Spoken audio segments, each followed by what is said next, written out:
ಯಾವತ್ತೂ ಕೂಡ ಅವರಿಗೆ ಬಸವರಾಜ್ ಪಾಟೀಲ್ನು ಅನ್ಬಾರ್ದು, ಲಿಂಗಾಯತ ಧರ್ಮದವ್ರು ಬಿ ಅನ್ಬಾರ್ದು.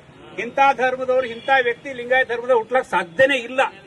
ಒಂದು ವೇಳೆ ಅವ್ರ ತಾಯಿಯವರು ಜೀವಂತ ಇದ್ದರೇನೋ ಹೋಗಿ ಕೇಳ್ಬೇಕಾಗ್ತದ, ಇವನಿಗೆ ಲಿಂಗಾಯತ್ ಮಾಡಿದ್ಯಾ ಅಥವಾ ಬೇರೆ ಏನ್ ಮಾಡಿದ್ಯಾ ಅಂತ.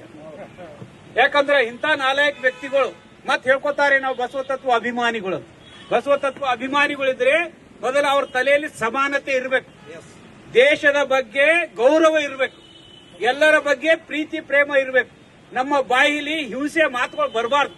ಅಂತವರು ಮಾತ್ರ ಬಸವ ಅನುಯಾಯಿ ಅಂತೇಳಿ ಯೋಗ್ಯರಾಗ್ತಾರೆ.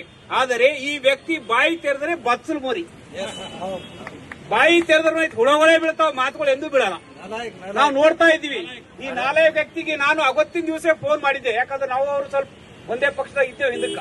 ಅವಾಗ ಮಾತಾಡಿ ನಂಗೆ ಠಾಕೂರ್ ಫೋನ್ ಹಚ್ಕೊಟ್ರು. ಇಲ್ಲ ಶ್ರೀಕಾಂತ್, ನಂಗೆ ಬಾಯಿ ತಪ್ಪು ಬಂದದ ಅದು, ಮತ್ ನಾನು ನೋಡ್ಕೋತೀನಿ. ಆದ್ರೆ ಆ ಬಾಯಿ ತಪ್ಪು